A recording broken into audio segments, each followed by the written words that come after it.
हमारे YouTube channel पर आप लोगों का स्वागत है। तो आज की इस क्लास का टॉपिक है गुणनखंड मतलब फैक्टर्स। तो हमें बताना कि गुणनखंड क्या होते हैं और फैक्टर्स क्या होते हैं। तो मैं बताता हूं आपको, जैसे कि एक संख्या लिखी हुई है तो हमें बताना है इसके गुणनखंड। गुणनखंड का मतलब होता है कि इस संख्या को छोटे छोटे टुकड़ों में तोड़कर बताना है और वह छोटे छोटे टुकड़े भी बताना है जिससे मिलकर ये संख्या बनी हो। तो अब हमें जैसे इस संख्या का गुणनखंड निकालना है तो हमें इस संख्या को अभाज्य संख्याओं से काटते हुए आगे बढ़ना है, तभी हमें इनके गुणनखंड प्राप्त होंगे। जैसे कि अभाज्य संख्या कैसी, जैसे कि 2, 3, 5, 7, 11।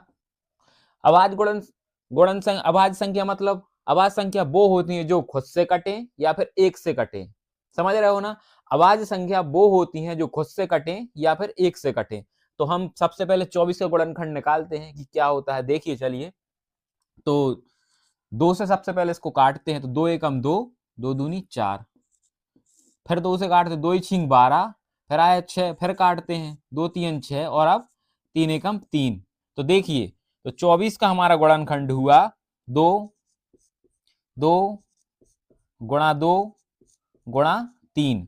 तो 24 का हमारा गुणनखंड क्या हुआ, 3 बार 2 और 1 बार 3। अगर हम इन संख्याओं को गुणा करते हैं तो वापस हमें क्या 24 मिलता है। चलो एक बार करके देखते हैं। देखिए, 3 एकम 3, 3 दूनी 6, 6 एकम 6, 6 दूनी 12, है ना। 12 एकम 12, 12 दूनी 24। तो गुणनखंड का मतलब ये होता है कि हमें एक संख्या को पहले छोटे छोटे टुकड़ों में तोड़ना है और फिर हमें वो टुकड़े भी बताने पड़ते हैं जिस टुकड़ों से मिलकर वो संख्या बन जाए। तो 24 का गुणनखंड ये है। अब अगली संख्या गुणनखंड देखते हैं हम। तो दूसरी संख्या है हमारी 40। तो इसका गुणनखंड देखते हैं करके हम। और हमेशा हमें अभाज्य संख्याओं से काटते हुए आगे बढ़ना है। तो देखिए 40 का, तो सबसे पहले 2 से, 2 दूनी 4, 0 का 0, 2 एकम 2, 0 का 0, 2 पंजे 10। अब बचा 5, तो 5 एकम 5। तो अब इसका गुणनखंड क्या होगा, तो देखिए इसका गुणनखंड ये निकला। इन छोटे छोटे टुकड़ों से मिलकर ये संख्या 40 बनेगी। तो इनके 40 का गुणनखंड ये रहे। ठीक है। तो अब हम देखते हैं अगली संख्या का गुणनखंड, क्योंकि ये गुणनखंड आपको आगे सवालों में बहुत काम में आएंगे और ये बहुत ही महत्वपूर्ण टॉपिक है आपकी मैथ का। तो तीसरा सवाल देखते हैं। तो तीसरा सवाल रहा हमारा 1024। चलिए, तो इसके गुणनखंड देखते हैं। तो किस संख्या से काटना स्टार्ट करेंगे, अभाज्य संख्या से। चलिए अभाज्य संख्या स्टार्ट कर, जैसे कि 2 पंजे 10, 2 एकम 2, 2 दूनी 4। फिर से 2 से, 2 दूनी 4, 2 पंजे 10, 2 छींक 12। फिर से 2 एकम 2, 2 दूनी 4, 1 यहाँ गया तो 8 16। फिर से 2 से, 2 छींक 12, 2 चौके 8। ठीक है। फिर से 2 से, 2 3 6, 2 दूनी 4। चलिए और आगे बढ़ते हैं।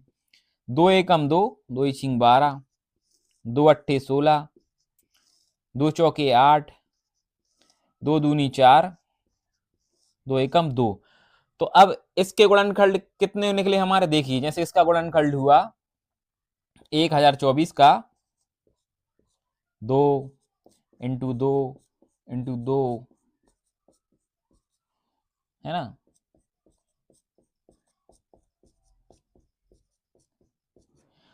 तो 1024 का गुणनखंड ये हुआ। या फिर हम इसको ऐसे भी लिख सकते हैं, जैसे कि ऐसे लिख सकते हैं इसको, जब ज्यादा संख्या हो तो इसको हम ऐसे भी लिख सकते हैं। तो अगला सवाल देखते हैं हम। तो चौथा सवाल रहा हमारा आज का 729 का गुणनखंड निकालना है हमें। तो इसका गुणनखंड निकालने के लिए हमें कौन सी संख्या से उसका वो करना पड़ेगा, आप बताइए। तो सबसे पहले हम इसका 3 से, क्योंकि अब 3 अभाज्य संख्या 2 से तो जा नहीं रहा, तो फिर अगली अभाज्य संख्या से हमें इसको भाग देना पड़ेगा। तो 3 एकम 3, 3 दूनी 6 और 3 चौके 12, 3 नाम भू, मतलब 3 तरका 9। तो फिर हमने यहाँ पर 3 उतारा। अब देखिए, अब ये किस संख्या जा रहा है, ये फिर 3 से जा रहा है। 3 आठे 24 और 3 एकम 3। और फिर से 3 से जा रहा है। 3 दूनी 6 और 3 साते 21, 3 नाम 27, 3 तरका 9 और 3 एकम 3। तो देखिए इसका गुणनखंड हुआ हमारा 3 इंटू 3 इंटू 3 3। और इसको हम ऐसे भी लिख सकते हैं 729 का गुणनखंड बराबर 6। देखिए कितना आसान है गुणनखंड निकालना। तो अब हमारा चौथा सवाल, पांचवा सवाल देखिए आप।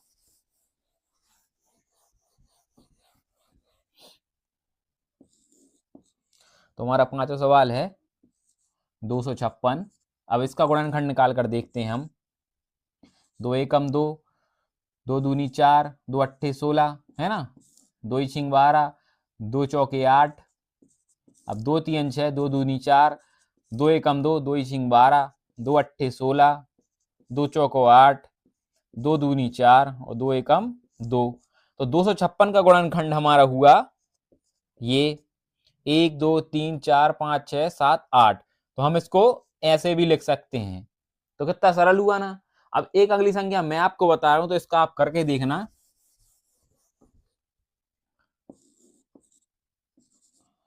तो 81 का गुणनखंड आप खुद निकाल कर देखना कि क्या होता है। तो उम्मीद करता हूं आज का टॉपिक आपको समझ में आया होगा, क्योंकि गुणनखंड निकालना बहुत ही आसान है और मैंने आपको बहुत ही आसान विधि से गुणनखंड निकालना सिखाया है। तो आप और प्रैक्टिस कीजिए और अच्छे से गुणनखंड निकालना सीखिए।